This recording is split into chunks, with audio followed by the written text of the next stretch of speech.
In this lecture video, we are going to talk about two important concepts. One is multiplicity and the other is association n names. Let's start with multiplicity.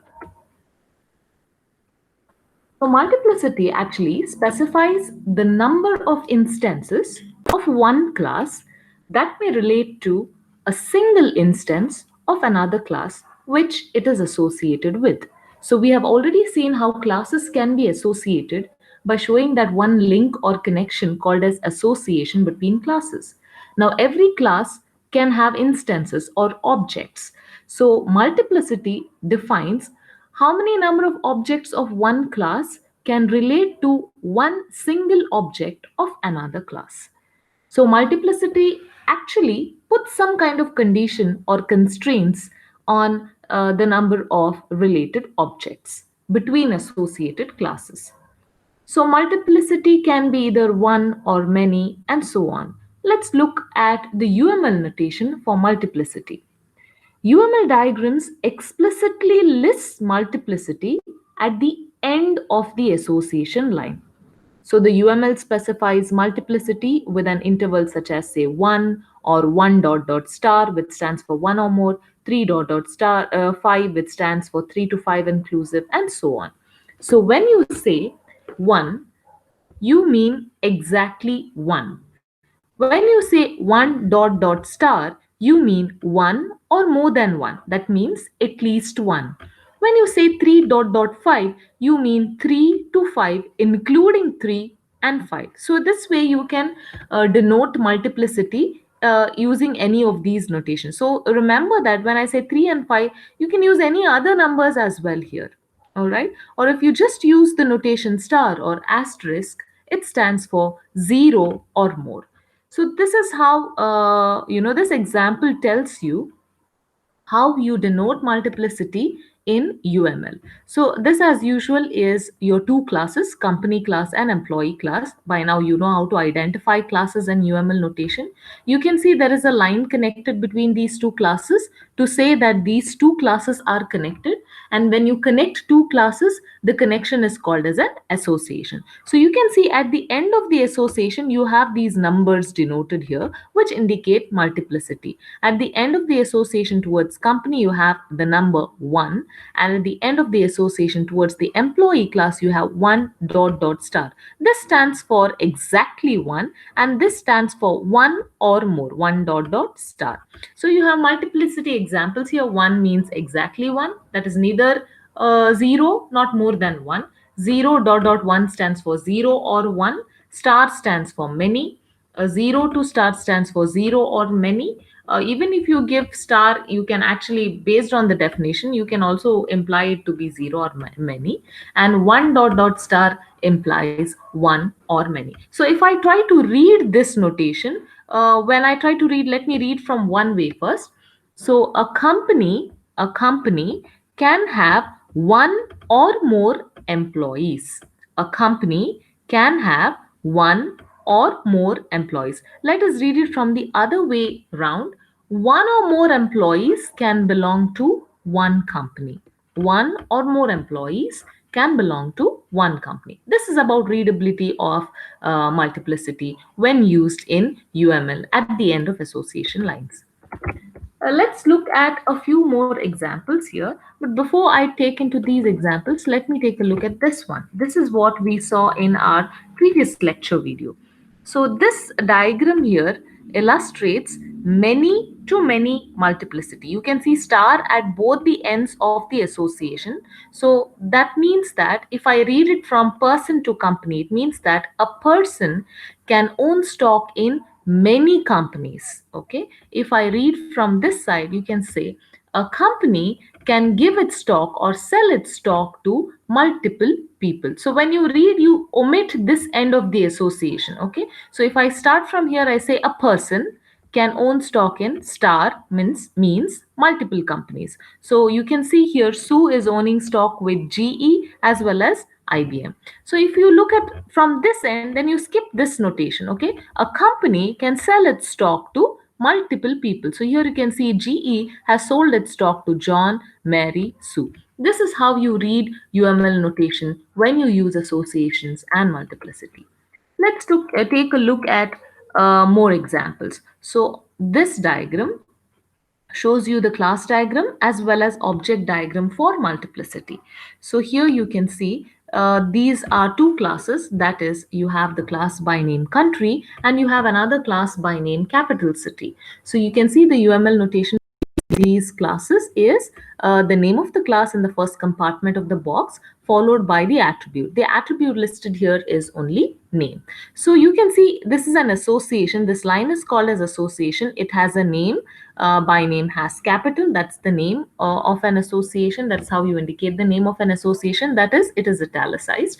Also, you can see multiplicity. At the end of the association, you have the numbers 1 and 1. So let's read this. A country can have one capital city. Let's read it this way. A capital city can belong to one country. That is, suppose you have a capital city, it cannot be the capital city for multiple countries. Capital city has to be the capital city for at least only one country. But there are exceptions of countries where you have multiple capital cities. We're not including those exceptions here in our notation. So when I read this, I say a country can have just one capital city, and I can, when I read it from this side, that is from right to left, I can read that a capital city can belong to a single country. All right, so that is about the class diagram and the association. Let's create objects for these countries. So these are the three objects, three country objects created, that is Canada, France, and Senegal. So you can see the UML notation, the object name followed by colon followed by the class name, and within the attribute compartment of the class diagram or the object diagram, you have the attribute name as in the class diagram. Write the equal to and write the actual value for that attribute. Similarly, let's create more objects for the capital city, and you can see you have connected these two objects from two different classes. Why? These classes are already connected by an association, so you can connect the objects of the corresponding classes using a connection, and this time the connection is called as link because it's connecting two objects of two different classes which are connected by an association. So when you write the link name or the association name here on the link, it has to be underlined. So this says that Canada is a country object which has the capital Ottawa, which is a capital city object. All right. So this is indicated here. Let's take a look at a few more things about multiplicity. So on the right hand side of this slide, you have these two diagrams. So here, if you have two classes, that is A and B, then what connects between them is called as an association. So here you can see both the classes have multiplicity indicated as a many or asterisk or star. So this means that A has multiple instances. A is connected to multiple instances of B, and also B can have connections to multiple instances of A. So if I'm going to create links for this, that means I have to create objects for A. So let me create an object for class A, and A is the name of the object. How we denote objects, followed by colon and the class name. Similarly, I've created an object for class B. Now when I write a connection between objects of the two classes which are connected by an association, then this connection is called as a link. This is just a generic example. You should also know that for an association, there is only one link between the pair of objects. Suppose this is an association between A and B, and these are two objects created for class A and class B. Then if this is a single association, can have only one link for every association. Suppose you have multiple links between the same set of objects, then you have to first define multiple associations between the classes of those objects. Okay. For example, I have a class A and I have a class B as shown before. I have one association here and I have another association here. So I can create a group of links or a link for this association, and I can create another link for this association. So you can see here I've created the two objects and AB, and A belongs to the class A, AB belongs to the class B, and now I can create one link for this association. I can create another link which belongs to this association. So wherever you have or there is a need for you to illustrate multiple links between the same set of objects, then you have to create multiple association. Otherwise, when you create one association, there is only one link, corresponding link between the objects. Now, given this A and B, I can create multiple objects for these. For class A, I can have the object A, which is already created. I can have another object, say C, which is created. I can have C also linked to object B, but I can have only a single link. Suppose I have to have multiple links between the same pair of objects or the same set of objects, then I have to create multiple associations to indicate the same.